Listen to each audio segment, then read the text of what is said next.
Hello everyone, welcome back to my channel. आज हम करेंगे ऑडिटिंग का थर्ड चैप्टर जिसका नाम है टाइप्स ऑफ ऑडिट, यानी ऑडिट के कितने प्रकार होते हैं। तो इस चैप्टर में हम ऑडिट के डिफरेंट टाइप्स को डिटेल में स्टडी करेंगे। तो देखते हैं सबसे पहले कि ऑडिट कितने टाइप्स की होती है। क्लासिफिकेशन ऑफ ऑडिट्स, यानी ऑडिट्स को डिवाइड किया गया है दो बेसिस पे डिवाइड किया गया है, ऑर्गेनाइजेशन ऑफ बिजनेस और प्रैक्टिकलिटी। बिजनेस के हिसाब से statutory audit, private audit, government audit और इंटरनल ऑडिट, यानी 4 टाइप्स की होगी ऑडिटिंग। उसके बाद स्टैट्यूटरी ऑडिट के अंदर 3 टाइप्स की आती है, कंपनी की ऑडिट, ऑडिट ऑफ ट्रस्ट की, ऑडिट ऑफ अदर इंडिविजुअल्स की। प्राइवेट ऑडिट के अंदर आएगा सोल प्रोप्राइटरशिप कंसर्न की ऑडिट, पार्टनरशिप फर्म की और किसी अदर इंडिविजुअल की। उसके बाद आ जाता है प्रैक्टिकलिटी के हिसाब से ऑडिट्स को डिवाइड किया गया है, complete audit, partial audit, continuous audit, periodic, interim, cash, cost और मैनेजमेंट। ये डिफरेंट 8 टाइप्स के प्रैक्टिकलिटी के बेस पे हम ऑडिट्स को पढ़ेंगे। तो सबसे पहले ऑर्गेनाइजेशन ऑफ बिजनेस के हिसाब से ऑडिट जो है 4 टाइप्स की थी, तो हम उसको स्टडी करते हैं 4 टाइप्स को। स्टैट्यूटरी ऑडिट देखेंगे सबसे पहले, यानी कानूनी रूप से जो ऑडिट कराई जाती है। इसे दूसरे वे में कंपल्सरी ऑडिट भी बोलते हैं कि ये ऑडिट करानी बहुत ज़रूरी होती है। जो ऑर्गेनाइजेशन कानूनी रूप से स्थापित की गई है उन्हें कानून के सारे जो रूल्स और रेगुलेशंस होते हैं उन्हें फॉलो करना होता है। तो जैसे कंपनी है, वो कंपनीज एक्ट 2013 के अकॉर्डिंग एस्टेब्लिश हुई है, तो उसको उसके सारे रूल्स रेगुलेशंस फॉलो करने पड़ेंगे। तो जिस भी लॉ को हम फॉलो कर रहे हैं उसके अंदर ऑडिटिंग का जो स्कोप होता है, जो रूल्स रेगुलेशंस होते हैं, वो ऑडिटर के ऊपर सारी अप्लाई होती हैं। इसमें हम ऑडिटर के स्कोप को कम नहीं कर सकते, लेकिन एक एग्रीमेंट के थ्रू उसके स्कोप को बढ़ा सकते हैं, ऑडिटर की राइट्स और ड्यूटीज़ को बढ़ा सकते हैं। तो किन ऑर्गेनाइजेशंस के लिए स्पेशली स्टैट्यूटरी ऑडिट कराना जरूरी है, जैसे जॉइंट स्टॉक कंपनीज, वो वाली जो कंपनीज एक्ट 2013 के अकॉर्डिंग एस्टेब्लिश की गई है, रजिस्टर करी गई है। उसके बाद बैंकिंग कंपनीज, जो बैंकिंग कंपनी एक्ट के अंदर आती है 1949। इंश्योरेंस कंपनीज, जो इंश्योरेंस कंपनीज एक्ट 1938 के अकॉर्डिंग कंट्रोल की जाती है। कोऑपरेटिव सोसाइटीज जो रजिस्टर्ड है cooperative society act different state के एक्ट के अकॉर्डिंग। फिर पब्लिक एंड चैरिटेबल ट्रस्ट जो कि रजिस्टर्ड है वेरियस इनैक्टमेंट वेरियस लॉज के अकॉर्डिंग, उनके रिलीजन के अकॉर्डिंग। लोकल गवर्नमेंट और लोकल अथॉरिटी पब्लिक ट्रस्ट जो रजिस्टर्ड है पब्लिक ट्रस्ट एक्ट के अकॉर्डिंग।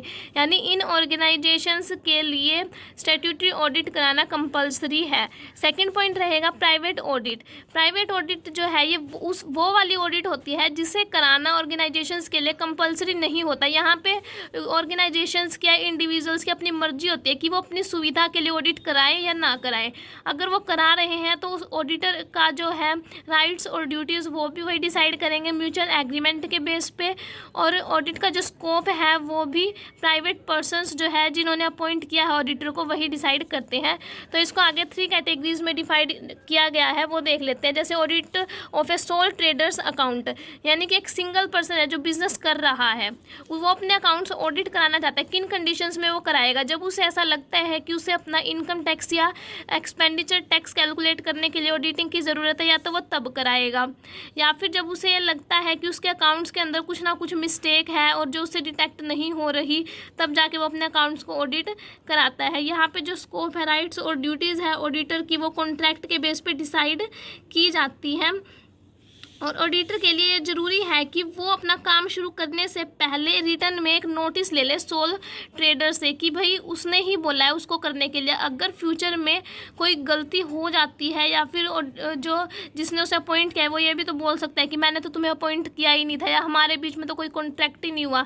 तो ऑडिटर की यहाँ पर रिस्पॉन्सिबिलिटी बनती है कि वो हर चीज़ को रिटर्न में लेके चले, सोल ट्रेडर से हर चीज़ रिटर्न में मांग ले। अगर वैसा नहीं करता और फ्यूचर में कोई भी गलती हो जाती है, कोई भी मिस हैपनिंग हो जाती है, तो उसके लिए ऑडिटर ही रिस्पॉन्सिबल होगा। नेक्स्ट रहेगा audit of the account of A partnership firm, यानी पार्टनरशिप फर्म के अकाउंट ऑडिट क्यों कराए जाते हैं। वैसे देखा जाए तो इनके अकाउंट्स ऑडिट कराना ऑप्शनल होता है, कोई कंपल्शन नहीं होता। जो पार्टनरशिप फर्म के पार्टनर्स हैं उनकी अपनी मर्जी होती है कि वो अकाउंट्स को ऑडिट कराए या ना कराए, लेकिन फिर भी वो कराते हैं। क्यों? ताकि डिफरेंट पार्टनर्स के अंदर जो प्रॉफिट शेयर होना है वो अच्छे से शेयर हो जाए और किसी भी पार्टनर को कोई संदेह ना रहे, कोई लड़ाई झगड़ा ना हो, इसलिए अकाउंट्स ऑडिट कराए जाते हैं। है। और यहाँ पे जो राइट्स और ड्यूटीज़ होती है ना ऑडिटर की, वो म्यूचुअल एग्रीमेंट के बेस पे ही होती है, क्योंकि यहाँ पे कोई कंपल्शन तो है नहीं। जो उनको अपॉइंट कर रहा है वही उनका स्कोप, राइट्स, ड्यूटीज़ सब कुछ वही बताएगा। नेक्स्ट रहेगा audit of other individuals and institutions, यानी जो दूसरे लोग हैं, नॉर्मल पर्सनस जो है वो ऑडिट क्यों कराते हैं, जो बिजनेस कर रहे हैं वो ऑडिट क्यों कराते हैं। ऐसी ऑडिट वो लोग कराते हैं जिनका जो बिज़नेस है वो बड़े लेवल का है, उनकी इनकम बहुत ज़्यादा है। वो अपनी इनकम को कैलकुलेट करने के लिए, इनकम टैक्स, एक्सपेंडिचर टैक्स का पता लगाने के लिए, और उनके एम्प्लॉयज़ की ऑनेस्टी का पता लगाने के लिए, यानी एम्प्लॉयज़ ने उनके अकाउंट्स के अंदर कोई चीटिंग तो नहीं की, ये सब पता लगाने के लिए ऑडिटिंग कराते हैं। और यहाँ पर भी ऑडिटिंग का स्कोप, ऑडिटर की राइट्स और ड्यूटीज़, वो सब जो इंडिविजुअल ने अपॉइंट करता है उन्हीं के म्यूचुअल एग्रीमेंट के बेस पे ऑडिटर को राइट्स और ड्यूटीज़ प्रोवाइड की जाती हैं। नेक्स्ट थर्ड पॉइंट रहेगा गवर्नमेंट ऑडिट। गवर्नमेंट ऑडिट के अंदर क्या आते हैं कि गवर्नमेंट डिपार्टमेंट जितने भी होते हैं ना, उन सब की ऑडिटिंग करने के लिए एक अलग से अकाउंट एंड ऑडिट डिपार्टमेंट होता है, जिसका हेड होता है ना, जो उसको बोलते हैं कंट्रोलर एंड ऑडिटर जनरल। ये जो डिपार्टमेंट है ना, इसके अंदर जितना भी स्टाफ होता है ना, वो सारा स्टाफ मिलके सारे गवर्नमेंट ऑर्गेनाइजेशंस के अकाउंट्स की ऑडिटिंग करता है। उसमें से हेड हम बता चुके हैं कौन होता है, controller and auditor general of India. इसको अपॉइंट कौन करता है, प्रेसिडेंट ऑफ इंडिया इसको अपॉइंट करता है, जो अपनी पावर्स के अंदर उसको जितनी पावर दी गई है ना, उन्हीं पावर का यूज़ करते हुए वो अपॉइंट करता है इनको कंट्रोलर एंड ऑडिटर जनरल को, यानी जो हेड है ना उनको वो अपनी पावर्स के अंदर रह के ही अपॉइंट करता है। फिर जो कंट्रोलर और ऑडिटर जनरल होते हैं ना, उनके पास राइट्स और ड्यूटीज़ होते हैं कि वो सेंट्रल गवर्नमेंट के अकाउंट्स को या फिर स्टेट गवर्नमेंट के अकाउंट्स को चेक कर सकते हैं। जो उन्हें जो है राइट्स और ड्यूटीज़ डिफरेंट टाइप्स की प्रोवाइड की जाती है पार्लियामेंट के द्वारा। उसके बाद रहेगा इंटरनल ऑडिट। इंटरनल ऑडिट क्या होता है, इंटरनल ऑडिट एक इस टाइप की ऑडिटिंग होती है, इंटरनल यानी अंदरूनी। यानी कि यहाँ पे क्या होता है कि जो कोई भी कंपनी या फिर ऑर्गेनाइजेशन होती है, वो एम्प्लॉयज़ की तरह ये एक ऑडिटर को भी अपॉइंट कर लेती है, यानी कि वो हर टाइम ऑर्गेनाइजेशन के अंदर रहता है, टाइम टू टाइम जो फ्रॉड और एरर होते हैं बुक्स ऑफ अकाउंट्स के अंदर उनको डिटेक्ट करता रहता है, और कंपनी के अकाउंट्स के अंदर कोई भी हेरा फेरी होने से वो बचाता है। फिर रहेगा कि ये जो ऑडिटर है ना, परमानेंट ऑडिटर होता है। ये जो है कंपनी से जाता नहीं, एम्प्लॉयज़ की तरह परमानेंट ऑडिटर बन के वहीं पर रहता है।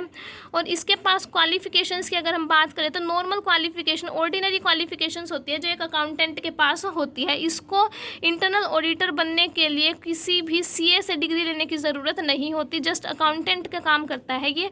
बस ये वहाँ पे सारी फ्रॉड और एरर को चेक करता है। बाकी जो पर्सन्स होते हैं उनके साथ ज़्यादा पर्सनली जो रिलेशन नहीं बनाता, क्योंकि अगर ऐसा होगा तो वो ज़्यादा हेरा फेरी में लग जाएगा। इसलिए ये जो इंटरनल ऑडिटर होता है सारे अकाउंट्स को टाइम टू टाइम चेक करता रहता है, और नॉर्मल एम्प्लॉयज़ की तरह ये भी हर महीने अपनी सैलरी ले लेता है। नेक्स्ट हम सेकंड करेंगे अकॉर्डिंग टू प्रैक्टिकलिटी। अभी तक हम कर रहे थे ऑर्गेनाइजेशन ऑफ बिजनेस के 4 टाइप्स, अब हम करेंगे प्रैक्टिकलिटी के बेस पे जो हमने 8 टाइप्स देखे उनको। फर्स्ट पॉइंट रहेगा कंप्लीट ऑडिट, यानी कि पूरे तरीके से ऑडिट करना, बुक्स ऑफ अकाउंट्स की हर एक एंट्री को ऑडिट करना, और सारे पूरे साल के हर महीने के रिकॉर्ड चेक करना, हर एक ट्रांजैक्शन को, कोई भी बुक्स ऑफ अकाउंट्स छूट ना जाए। फिर हर एक अकाउंट के टोटल बैलेंसेस को, वाउचर, डीड, डॉक्यूमेंट, यानी हर एक चीज़ को चेक करना कंप्लीट ऑडिट के अंदर आता है। सेकंड रहेगा पार्शियल ऑडिट, यानी कि एक हिस्सा ऑडिट करना। यहाँ पे हर एक एंट्री को, हर एक बुक्स ऑफ अकाउंट्स को चेक करने की बजाय ऑडिटर क्या करता है, बुक्स ऑफ अकाउंट्स के एक स्पेशल पार्ट को या फिर स्पेसिफिक पीरियड के बुक्स ऑफ अकाउंट्स को या फिर स्पेसिफिक पीरियड की जर्नल एंट्रीज को चेक करता है, इसलिए इसे पार्शियल ऑडिट बोला जाता है। यानी कि बुक्स ऑफ अकाउंट्स के एक हिस्से को ऑडिट करता है।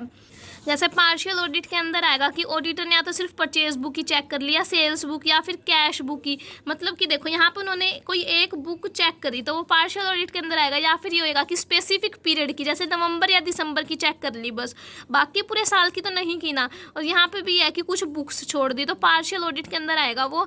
वैसे किसी भी ऑडिटर को इस टाइप से अपॉइंट नहीं किया जाता सिर्फ कुछ ही पार्ट ऑडिट करने के लिए, लेकिन फिर भी अगर किया जाता है तो ऑडिटर अपनी रिपोर्ट के अंदर ये चीज़ लिख के जाता है कि मैंने सिर्फ इन बुक्स को चेक किया है या फिर सिर्फ इन्हीं मंथ्स की किया है। अगर ऑडिटर ऐसा नहीं करता, अपनी रिपोर्ट के अंदर स्पेसिफिक मेंशन नहीं करता और उसकी वजह से किसी पार्टी को कोई लॉस हो जाता है तो उसके लिए ऑडिटर रिस्पॉन्सिबल होगा। नेक्स्ट थर्ड पॉइंट रहेगा कॉन्टिन्यूस ऑडिट। कॉन्टिन्यूस यानी लगातार ऑडिट करते रहना। इसके अंदर क्या होता है कि जो ऑडिटर अपॉइंट किया जाता है ना, वो time to time different intervals पे, जैसे 2 महीने बाद, 3 महीने बाद, या फिर मोस्टली ऑडिटर क्या करता है 3-3 महीने के 4 बार आ जाते हैं, यानी कि एक क्वार्टर में चेक कर लेते हैं बुक्स ऑफ अकाउंट्स को।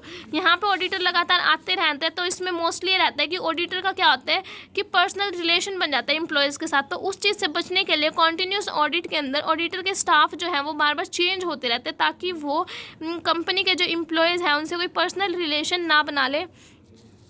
कॉन्टीन्यूस ऑडिट की सुटेबिलिटी क्या है, यानी कि किन ऑर्गेनाइजेशंस या कंपनीज़ के अंदर यूज़ करना इसको अच्छा रहता है। तो फर्स्ट पॉइंट रहेगा जहाँ पे बिज़नेस का साइज़ लार्ज हो, जहाँ पे बड़ा बिजनेस है, बहुत ज़्यादा ट्रांजैक्शंस होती है, वहाँ पे अगर हर महीने या फिर 3 महीने बाद ऑडिटिंग कर ली जाए तो वो अच्छा रहता है, क्योंकि बाद में ऑडिटर के ऊपर ज़्यादा बर्डन नहीं होता।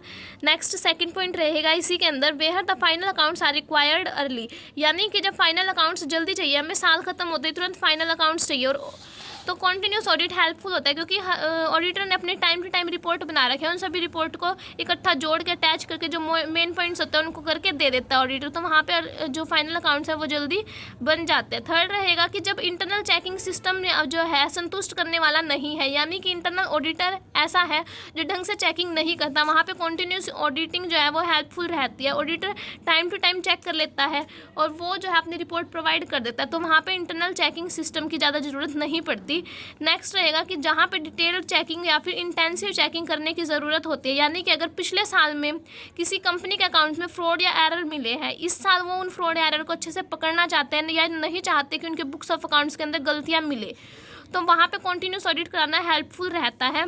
और जिन कंपनीज़ को इंटरिम अकाउंट्स की ज़रूरत पड़ती है वहाँ पे भी कॉन्टीन्यूस ऑडिट अच्छा रहता है, क्योंकि रिपोर्ट बनी हुई है, जब भी बीच में अकाउंट्स की ज़रूरत है वहाँ पे हमने अकाउंट्स टाइमली प्रिपेयर मिल जाते हैं कॉन्टीन्यूस ऑडिट की हेल्प से। फ़ायदा क्या होता है हमें कॉन्टीन्यूस ऑडिटिंग का? फर्स्ट पॉइंट रहेगा detailed and intensive checking possible, यानी कि डिटेल्ड चेकिंग पॉसिबल है। यहाँ पे एक एक ट्रांजैक्शन चेक की जा सकती है। जब हर महीने आकर ऑडिटर चेकिंग कर रहा है तो कम्प्लीटली डिटेल्ड चेकिंग की जा सकती है। नेक्स्ट रहेगा कि जितने भी फ्रॉड और एरर होते हैं उनको ईजिली डिटेक्ट किया जा सकता है। नेक्स्ट रहेगा कि जब ऑडिटर बार बार आ रहा है तो उसे वर्किंग प्रोसीजर की नॉलेज हो जाती है कि कंपनी किस टाइप से वर्क कर रही है। अगर उसके अंदर कुछ कमियाँ होंगी तो वो मैनेजमेंट को बता देगा, जिसे मैनेजमेंट टाइमली सुधार सकती है। नेक्स्ट रहेगा मोरल इफेक्ट ऑन एम्प्लॉयज़, यानी एम्प्लॉयज़ के ऊपर इफेक्ट पड़ता है कि ऑडिटर बार बार आ रहा है तो उन्हें अपना काम सच्चाई से करना चाहिए। अगर वो कोई मिस्टेक करेंगे तो उनकी गलतियां पकड़ी जाएंगी और मालिक जो है उन्हें नौकरी से निकाल भी सकता है।